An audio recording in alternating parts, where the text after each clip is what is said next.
सबसे तेज गति दुनिया में किसकी है? मन की। अभी हम बैठे हैं यहाँ और अभी अगर हम जाना चाहे अमेरिका, जा पाइएगा कि नहीं? मन से तो चले जाइएगा। मन को पासपोर्ट की जरूरत है? मन को गाड़ी और हवाई जहाज की जरूरत है? मन तो उन्मुक्त है, क्योंकि मन क्या है? सूक्ष्म है। सूक्ष्म चीजें किसी बंधन से नहीं बंधती हैं, शरीर बंधन में है, मन नहीं है। तो मन से हम कहीं भी जा सकते हैं। तो जिस तरह इस मन से हम कुशीनगर से सिवान जा सकते हैं, हम कुशीनगर से छपरा जा सकते हैं, हम कुशीनगर से गोपालगंज जा सकते हैं, उसी तरह इसी मन से हम कुशीनगर में बैठे बैठे महादेव के पास भी जा सकते हैं, हम अपने साहब दीदी से भी मिल सकते हैं। बस मन ही साधन है, मन ही साधन है। तो इसका परिणाम, पहले सूत्र का परिणाम क्या है? उसका परिणाम, उसका रिजल्ट ये है कि मेरे मन में क्या होता है? शिव का भाव, शिव के शिष्य का भाव क्या हुआ? अब प्रकट हो गया। प्रकट हो गया, इससे पहले तो नहीं था प्रकट। जब प्रकट हो गया तब हम कर रहे हैं शिव की बात, यानी शिव की चर्चा। दूसरा सूत्र, गुरु आदेशित कर्म। 1986 में बेगूसराय की धरती पे साहब के मन ने सुना था उस आवाज को। उन्होंने कहा कि कान सुनते हैं, लेकिन मैंने तो, मेरे मन ने सुना है। क्या? कि जो तुम करते हो तुम दूसरों को करने के लिए नहीं कहते। और एक लंबी बातचीत चलती है, उसका परिणाम है दूसरा सूत्र, गुरु का आदेश। गुरु आदेशित कर्म। गुरु का आदेश ही शिष्यों के जीवन की आधार भूमि है। शिष्य का जीवन ही है उस पे। गुरु ने जो आदेश दिया है वही शिष्य का धर्म भी है, वही शिष्य का कर्म भी है। गुरु आदेशित कितने उदाहरण हैं, कितनी कहानियां, कितनी कथाएं हैं। बौद्ध धर्म की धरती है ये, बहुत सारे धर्म, बहुत सारी धाराएं आई हैं। उसमें एक जैन संप्रदाय हुआ, वो बना ही था इस बात पे कि एक गुरु हुए उसके। एक बार क्या हुआ कि एक व्यक्ति गरीब शरीफ एकदम आया और उसने कहा कि मैं आपका शिष्य बनना चाहता हूँ। गुरु उस समय बहुत भीड़ में थे, बहुत सारे शिष्यों ने घेर रखा था उनको। तो गुरु ने कहा कि अभी जाओ ना, बाद में आना। लेकिन वो खड़ा रहा, बार बार कहता रहा कि मैं आपका शिष्य बनना चाहता हूं, आदेश करिए। अंत में गुरु ने थक कर सोचा कि पीछा तो छोड़ेगा नहीं, तो उन्होंने कहा कि ऐसा करो कि जाओ, उस आंगन में धान रखा हुआ है, धान कुटो। शिष्य चला गया और आश्रम बड़ा था, काफी शिष्य थे। तो इतनी भीड़ भाड़ में फिर गुरु को याद ही नहीं आई उस शिष्य की। कुछ बरस बीत गए और गुरु अब वृद्ध हो गए, तो उन्होंने सारे शिष्यों को बुलाया और कहा कि मैंने आज तक तुमको जो पढ़ाया है, सिखाया है, उसमें से सबसे सुंदर चीज जो तुमने सीखी है वो इस बोर्ड पे लिखो। सारे शिष्य आकर जिसके मन में जो चीज सबसे ज्यादा भारी थी लिखने लगे। जब सारे लोग लिख चुके, गुरु ने पूछा कि सारे शिष्य लिख चुके, कोई बचा तो नहीं, कोई छूट तो नहीं गया? तो एक शिष्य ने कहा कि एक छूटा हुआ है। कौन? तो जी कुछ बरस पहले आया था, तो आपने उसको कहा था धान कूटो जाकर, और वो आज भी धान कूट रहा है। उसको बुलाया गया तो उसको भी कहा गया कि तुमने आज तक जो सीखा है वो इस पे लिखो। इतने शास्त्र पढ़े गए, इतनी किताबें पढ़ी गई, इतने ग्रंथ का ज्ञान अर्जित किया गया, तुमने क्या पढ़ा है? तुमने जो पढ़ा है जरा लिखो। उस शिष्य ने कहा कि जी मैंने तो धान कूटने के अलावा कुछ किया ही नहीं, मैंने तो सुना ही नहीं, देखा ही नहीं कुछ और, कि और लोग क्या कहते हैं या क्या सुनते हैं, इसलिए मैं तो अनपढ़ गंवार हूं, मैं क्या लिखूंगा, मैंने तो इसके सिवा और कुछ जाना ही नहीं कि गुरु ने जो आदेश दिया वही करना है।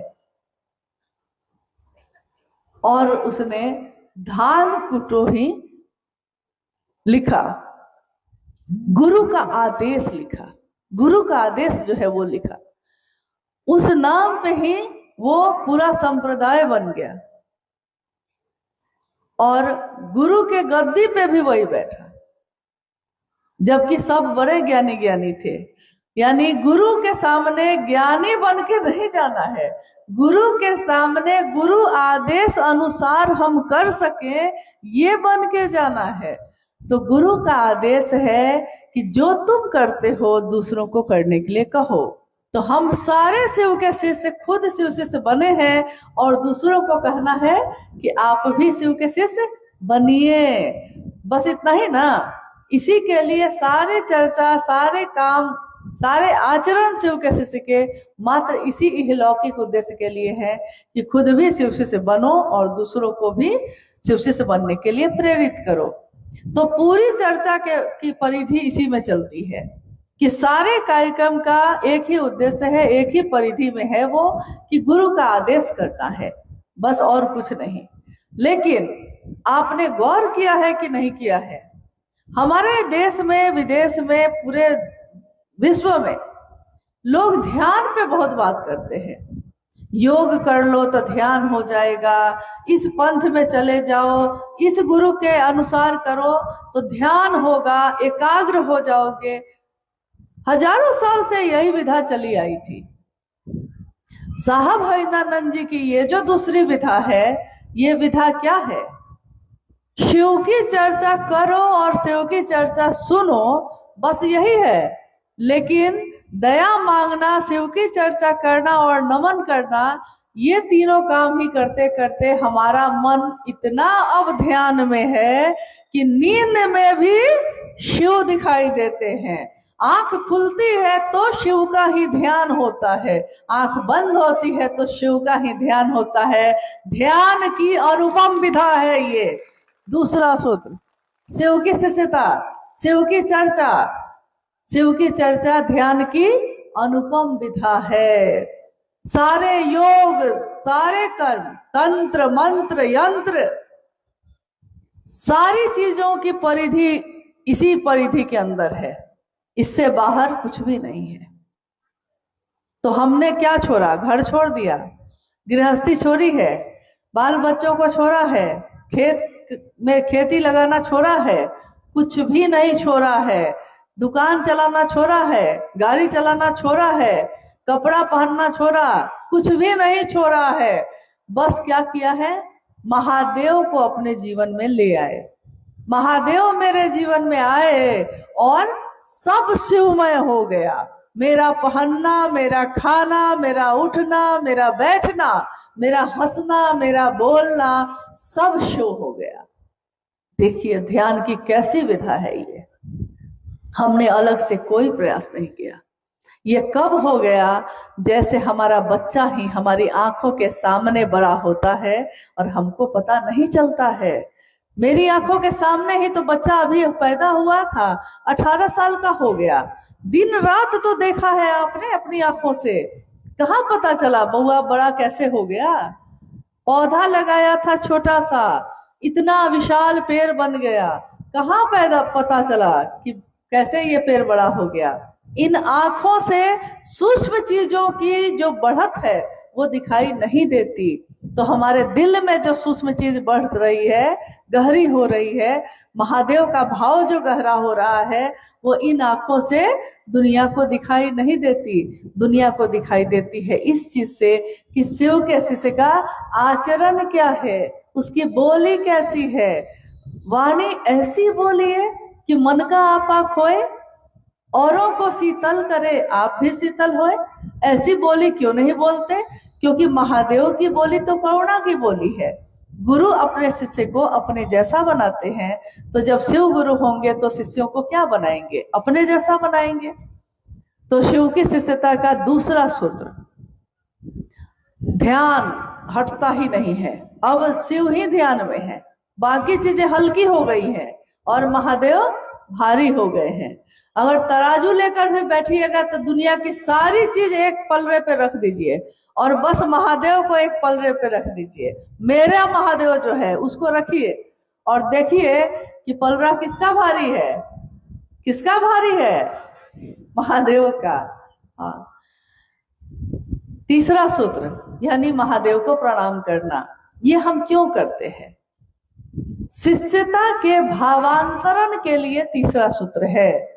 शिष्यता का भावांतरण, भावांतरण का अर्थ होता है ये बात जो अभी तक मेरे विचार में थी, ये विचार, ये जो हमको सूचना मिली है कि शिव गुरु हैं, हम भी बन सकते हैं, ये विचार है, टूट सकते हैं, परंतु अगर ये टिका रह गया, अगर विचार एक ही दिशा में घनीभूत होते रहे, अगर विचार एक ही दिशा में एकाग्र होता रहा, चलता रहा लगातार, तो वो भाव में बदल जाता है। भाव भी अगर गहरा होता गया तो प्रेम में बदल जाता है। विचार, भाव, प्रेम तीनों मन की ही अवस्था है। जैसे पानी की अवस्था होती है वाष्प, भाप, पानी और बर्फ, पानी की ही अवस्था है, वैसे ही मन की अवस्था है विचार, भाव और प्रेम। जब यह प्रेम में बदल जाए, इसके लिए शिष्यता के भावांतरण के लिए विचार घनीभूत होकर भाव बन जाए, मेरा शिष्य भाव बन जाए, इसके लिए महादेव को बार बार प्रणाम करिए। प्रणाम का अर्थ ही होता है अपने शरीर को, अपने मन को झुकाना। प्रणाम कैसे करते हैं हम लोग? या तो पांव छू के करते हैं, या तो हाथ जोड़ के करते हैं, या तो पूरा साष्टांग लेट कर करते हैं। तो जब हम प्रणाम करने के लिए जाते हैं, चाहे किसी विधि से करें, हमारा शरीर भी झुकता है और उसके साथ अगर मन नहीं झुका तो प्रणाम करने का कोई अर्थ नहीं है। क्योंकि अक्सर हम लोगों को प्रणाम करते हैं, लेकिन जब वो चले जाते हैं सामने से तो तुरंत ही उनकी शिकायत शुरू कर देते हैं कि बहुत दुष्ट आदमी है। तो दूसरा पूछता है क्यों प्रणाम किए थे तब? अरे गांव के चाचा हैं, करना पड़ता है। यानी गांव के चाचा है तो आपने हाथ जोड़कर प्रणाम कर दिया, परंतु हमारा मन झुका नहीं। तो तीनों सूत्र एक विशेष उद्देश्य की पूर्ति के लिए किए जाते हैं, और ये विशेष उद्देश्य, मूल उद्देश्य क्या है? आप अपने घर से आए, हम भी अपने घर से आए, ये भी जो बैठे हैं अपने घर से आए, सब अपने अपने घर से आए, तो सबके अपने अपने घर से यहाँ आने का कोई उद्देश्य होगा ना। आज का एक विशेष उद्देश्य होगा, क्या है कि हमारा महादेव का काम का संगोष्ठी है, बैठक है, तो हम लोग बैठ के इस पे विचार करेंगे कि कैसे करें और आगे कैसे बढ़े। एक विशेष उद्देश्य के लिए सबने मदद ली, सवारी की, यानी सहायता ली किसी न किसी की। कोई मोटरसाइकिल से आया, कोई ट्रेन से, कोई गाड़ी से, कोई पैदल। तो ये जो यहाँ पहुंचे हम, ये सहायक है। सहायक है मतलब मदद ली हमने, सवारी की मदद ली, सहायता ली, परंतु पहुंचना हमको कहाँ था? यहाँ। तो जब हम तीनों सूत्रों की मदद लेते हैं, तीनों सूत्रों की सहायता लेते हैं, सहायक क्रिया है ये कहते हैं, तो मूल क्रिया क्या है? किस मूल क्रिया के लिए हम ये तीनों काम करते हैं? सब कोई कर रहे हैं, बरसों बरस से कर रहे हैं, लेकिन बिना ये जाने कर रहे हैं कि इसको करके क्या होगा। क्या मशीन की तरह कर रहे हैं? सब कर रहे हैं, इसलिए हम कर रहे हैं कि जानकर करेंगे कि इसका परिणाम क्या होगा। शिव का शिष्य का अस्थाई शिष्य भाव हो जाए। शिष्यानुभूति में एक पंक्ति साहब ने लिखी है, पूरी शिष्यानुभूति में एक ही चीज के लिए लिखी है कि अनिवार्य हो जाए। अनिवार्य क्या है? अनिवार्य का अर्थ जरूरी है, इसके बिना काम नहीं चलेगा। अस्थाई शिष्य भाव हो जाना, शिष्य का अस्थाई शिष्य भाव हो जाना ही इन तीनों कामों को करने का उद्देश्य है। और जिस दिन अस्थाई हो जाएगा उसके बाद हम तीनों सूत्र करेंगे कि नहीं? तब भी करेंगे, क्योंकि साइकिल चलाने के लिए, सीखने के लिए जो तरीका अपनाया जाता है। साइकिल सीख लेने के बाद भी तरीका वही रहता है, चलाने का तरीका नहीं बदलता है। अब तीनों सूत्र महादेव के लिए कृतज्ञता ज्ञापित करती है कि नहीं? क्या हम जो तीनों सूत्र करते हैं तो महादेव के लिए हम कृतज्ञ हैं, महादेव का एहसान मानते हैं, इसलिए कर रहे हैं? और अगर इसके लिए कर रहे हैं तो तीनों सूत्र करने से ये हो जाएगा कि नहीं? ये आज की जिज्ञासा है। आपने लिख के नहीं दी होगी, पता नहीं दी है कि नहीं दी है, लेकिन एक जिज्ञासा है कि ये तीनों सूत्र करते हैं ना हम लोग सुबह से रात तक, तो महादेव के लिए कृतज्ञता है या नहीं? एक गुरु भाई ने एक बार साहब से ये जिज्ञासा रखी। साहब ने उत्तर दिया कि अगर वो कामना लेके करता है, यानी शिव को गुरु तो बना लिया है, लेकिन उसके मन में कामना है यही कि अगर मेरी संतान होगी तब हम महादेव को गुरु मानेंगे, और मान लिए हैं तो तीनों सूत्र कर भी रहे हैं इसी के लिए, लेकिन मन में है कि संतान के लिए कर रहे हैं। कोई कहता है मेरी बेटी का शादी हो जाता इसलिए महादेव को गुरु माने हैं, महादेव की दया होगी बेटी की शादी हो जाएगी, तीनों सूत्र भी करेंगे, करते हैं, कहते भी हैं कि हम करते हैं। तो क्या तीनों सूत्रों को करना कृतज्ञता मानी जाएगी? नहीं मानी जाएगी।